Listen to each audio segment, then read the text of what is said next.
Hello friends, let's talk about cough. These cough medicines can be taken by all age groups. First medicine is Brownia 30. When you have dry cough, means no mucus is coming out and there is pain in the head, especially in forehead, and pain in the chest, you can take Brownia 30. Second medicine is Pustula 30. When you have cough and yellowish and greenish mucus और बलगम जिसे बोलते हैं हिंदी में coming out, you can take Pustilla 30 medicine. Third medicine is Epicate 30. When you have cough that result in vomiting, जैसे छोटे like in small children खांसते खांसते vomit हो रहा है.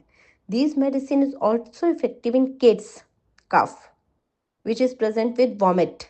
You can take and give Epicate 30.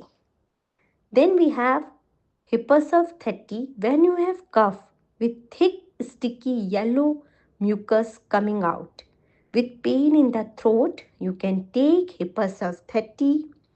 Antimtat 30 is especially for kids and old age people when they have cough but not able to coughing out, no mucus is able to come out, but they have cough in their chest and rattling sound is present. Sai Sai की आवाज आती है छाती से. You can give Antimtat 30 to kids and old age people. One dose is sufficient. For more information, you can subscribe my channel. Thank you.